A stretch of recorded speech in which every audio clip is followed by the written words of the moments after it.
Hey everybody, it's Stacy with Bridges 527, and I wanted to chat about Cyrano, which I absolutely loved. I'm not super familiar with the story other than when I was a kid, I saw Roxanne with Steve Martin and I think Daryl Hannah. And certainly parts of the story were identical and some of the scenes and things, but I don't think it ended the same. I really don't remember. I was a kid. So this one caught me by surprise. I didn't know how they were going to work everything out. I thought the music was amazing. I thought the ending was, I was surprised by it. And it was, so spoiler alerts, sorry.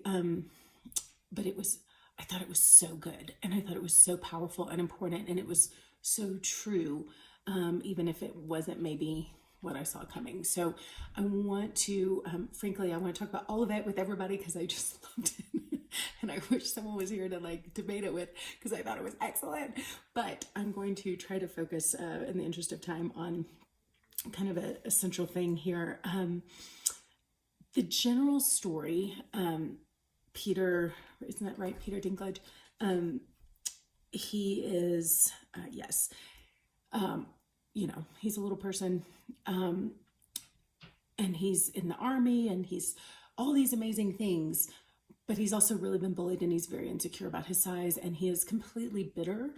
And you catch that in the beginning and he hides it really well, but you totally catch the defensiveness and the bitterness in the beginning and this not wanting to even have hope of things because he doesn't want to be disappointed. And he mentions how deeply he acts like nothing goes in, but how deeply every one of those insults lands and hurts in him. And then he also talks about, I'm living proof that God has a sick sense of humor. So, and then he seems so cavalier and so great and whatever, and so noble and so serving and loving and kind. And you can kind of forget how deeply those wounds have actually marked his entire life because he hides it really well. So at the end, you realize like, oh gosh, I forgot how badly this marked him. Anyway, so I'm going to get lost in the weeds here. Okay, I'm going to bring back.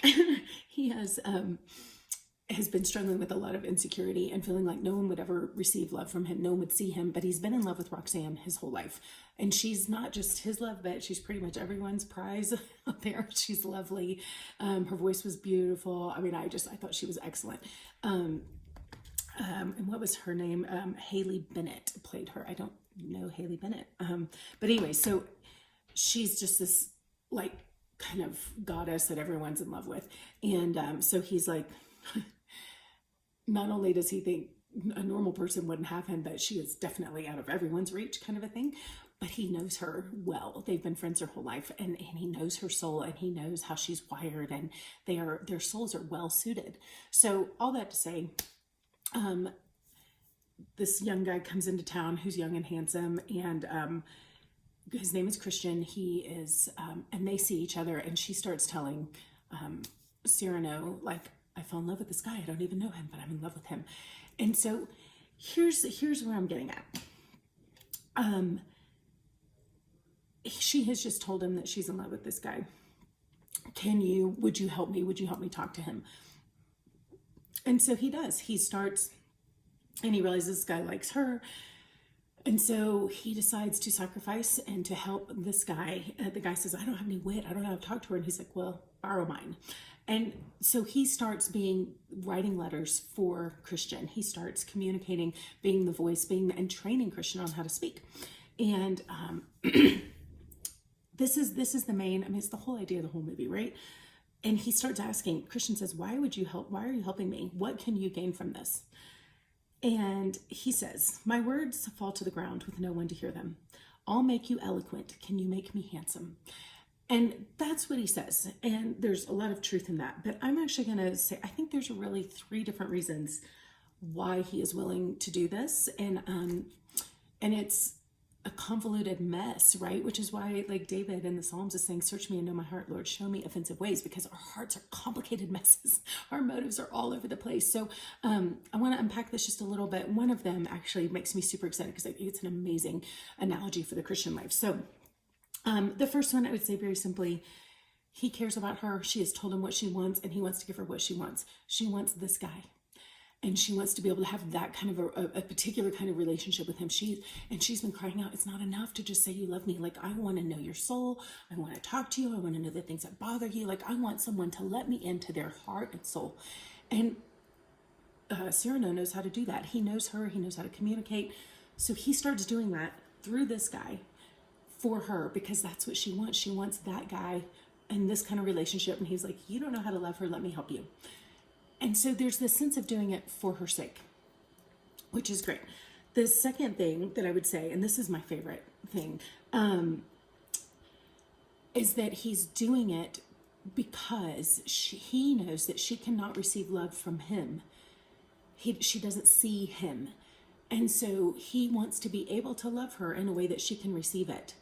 And so he's willing to use someone else to be his hands and feet, his mouth, his face, so to speak, so that she can receive the love that she actually longs for. And this is the one, for me, was such a cool analogy of the Christian life. And so here's what I'd say. Christian represents Christians in general. And Cyrano, at this point, represents the Holy Spirit. Well, I'm not saying this is what they intended, but I'm saying this is how I was just wrecked watching this, because it was such a message to me about learning to walk with the Holy Spirit to love people better.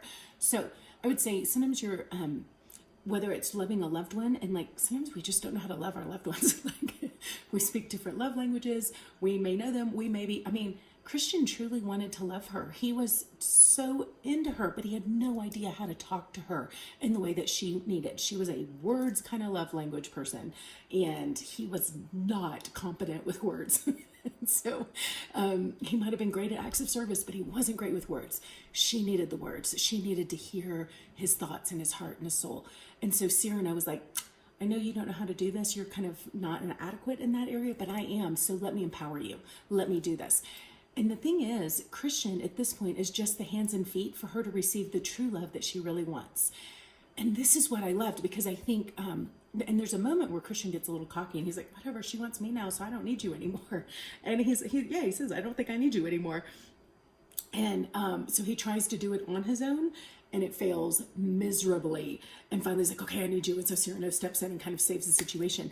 I think as believers, as Christians, if we can learn, this is the challenge, to learn to be the hands and feet of Jesus and to have his heart, but we may not know how to love someone. We don't know their love language. We don't know what they need. Maybe it's a loved one of ours who we can't connect with, or maybe it's like a total stranger. But then God's heart, like, he can just give us such compassion for somebody. But then I'm still like, okay, but that's a stranger. So how do I love them? And I'm learning, if I will ask the Lord, he longs to show me how to love the people around me. And so he is dying to love. He died so that no one would perish. He so loved the world that he gave his only son, right? That's an incredible love. And he is desperate to show his love to every person on this earth so that they can, sorry, I just got distracted. A text message came in, blah. So anyways, he is desperate to give the love to humanity on the earth. But there are a lot of people on earth that cannot see him, or they will not see him. They know him, they don't want to acknowledge him, whatever it may be. Maybe they've been really hurt and bitter, like even Cyrano saying, like, God has a sick sense of humor. Like, whatever woundedness we have, there are a lot of people that do not know how to get love from the Lord directly, but they will receive it from someone that they are attracted to. And I'm not even talking about romantically, but just people that we're drawn to. Mankind, we are the hands and feet of Jesus. We are the Christians on earth. And Cyrano, the Holy Spirit is our Cyrano, coming in saying, I want to love this person, but they don't see me, so I'm going to do it through you. And if you'll stay close to me, I will keep telling you, because I love that person and I want them to receive my love. And then I have to wonder, like, how many times, well, first off, so many times I'm like, I totally know how to do this, and I'll step away and I'll be like, I got this, God, thanks. And then it goes flat. And you're like, okay, so I need to remember that I do need every day actually to keep asking you, show me how to love the people around me, because I didn't do so well on my own. So they didn't receive it all that well after all. So to stay in that place of humble dependency where we are willing to just speak his words, we're willing to do what he says, to be teachable. Because again, Christian started going, I know how to love, but he didn't know how to love her. And so I think that state of humble humility and like teachability, where we're willing to let the Lord continue to show us, actually, you need to do that for this person today. Don't do that today. Love them this way. And to be willing to just be his. I mean, Cyrano kept saying, don't use your own words, use my words. And like the Lord is so eager to give us his words for people around us. But that, I mean, I loved this whole idea, this whole analogy of it brought such flesh to this idea of being the hands and feet of Jesus, and his desire to love people through us was brilliant. So, okay. The third thing that I would say, the first one, he was willing to do this because he wanted to love her. And that was what she said she wanted. So I was like, okay. The second one was to be able to love people in a way that they can receive it. He wanted to love her in a way she would receive it. And he didn't think she would receive it from him directly. So he was willing to work through someone else. And I was going to say too, I wonder how many people, because right at the end, she and he have this aha moment where there's kind of a reveal, right? And she realizes, I've been in love with you this whole time. I thought I was in love with Christian, but I was in love with you. Because it was his soul that I loved. I mean, it was the soul in those letters. It was your soul that I loved. He was actually communicating your heart. And I just wonder how many people have that aha moment where they think they've been in love with a person or a community or whatever. And all of a sudden they realize, wait a minute, Jesus was behind all of this. The Holy Spirit was behind this. This was God's doing. Like, I thought I was in love with my spouse, but really it was Jesus in them that I was drawn to. Like, oh, I missed that. Or, you know, this stranger on the street that was kind to me and I thought it was them that I was really drawn to, but really it was just Jesus in them. And like, I could have been loving him directly this whole time. And instead I was always loving by proxy, right? So I just wonder, I love that kind of moment. And it makes me think like that I want to start praying in my own life that I would love people in such a way that when I walk away, they would go, oh gosh, I suddenly realized I was in love with Jesus the whole time. And I would say this is what John the Baptist did when he was on the earth. He was always pointing people to Jesus. There's one who's coming. There's one who's coming. And then when Jesus showed up, he goes, I need to decrease so he can increase. The point was never to be, and Christian was willing to do that. And he was like, I don't need to be the one that she loves. I want her to have her heart's desire. And so I'm willing to get out of the way so she can have the true love that she's really longing for, because it's not actually me. She just thinks it's me. I've been the face of this, but let me get out of the way so she sees the true face. And so to have that heart of being willing to get out of the way, but to also just pray for that kind of revelation in people, that they would have that aha moment where they realize like this thing that you thought you loved in me actually always comes from him. So that I thought I love this. Okay. The third thing was pride. And this was the aha moment that they had at the end. She goes, I've been in love with you this whole time. I loved Cyrano. And he goes, I loved my pride. And he has this moment, and that was hard for me, because like you kind of want them to have this sweet moment. And he suddenly, it was such an honest, hard truth to kind of reckon with. And I started looking back over the whole movie going, yeah, there was some love for her, for sure.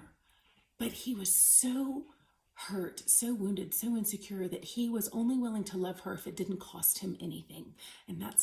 And it seems like it cost him because he was willing to lay himself down but he wasn't actually laying himself down. He was hiding. He was protecting himself. And this has just been a recurring theme in my life where the Lord keeps challenging me that love is not self-protective. It is giving. Jesus did not protect himself when he went to the cross. He died. He opened himself up to vulnerability. That is love. It is willing to be crucified at the hands of the people you love. But if they choose not to receive the love that you offer, like that's a really hard call. And so you recognize like that moment of, I loved my pride. I was more concerned with not being rejected than I was with making sure that you had the love you were searching for, or the right to choose, or the truth in the first place. So all of these things, so you just kind of start looking back over all of the actions and you go, yeah, pride was way more at the root of all of that than maybe I realized at the first run through it. So I think it's obviously a mixed bag of things, because I've just said two of the motives I think were probably really good, but there's a third one in there that was deep and but well hidden. So let me just say that I wrote down a few questions as I was watching this movie, and just things were coming. I was like, Lord, what are the things that I think disqualify me from being loved? And I probably need to sit with the Lord a little bit. That's going to make me cry. Sit with the Lord a little more on that, because I think we're all like him. There's every one of us, the enemy's been in our head saying, there are things that disqualify you from being loved. And we're so afraid of that being true, or we want to protect that wound or whatever, that our pride keeps us from being vulnerable with people because we're not willing to risk that. And what did he say? He goes, I can't succumb to hope. Hope is hell. So we don't even want to hope that someone actually would love us and risk that because we're so afraid that the hurt of that would not be worth the hope. And so I love that. That this maybe really challenged me to really pray about that and go, Lord, heal the things in me that feel like I should be disqualified from being truly loved by somebody. And just to recognize, like, what a lie. It was totally a lie in the movie, because she would have loved him if he had let her. So also, I wrote down that I want to ask the Holy Spirit to teach me how to love better and to walk in that kind of like daily, Lord, how do you want to love? How do you want to love people through me? And then to also recognize, like, how can I love people well, but not where I get the glory, but where I'm willing to get out of the way, so that I want to be your hands and feet, but I also want to be sure that I keep pointing to you. I don't want to be the face so much that they don't see you. So, anyways, lots of really great stuff in this movie. Hopefully this gets your thoughts churning just a little bit. I would love to hear other people's thoughts on this topic or anything else related to this movie, because it was super fun. So here I am saying, please come talk to me about it. All right. Thanks, everybody.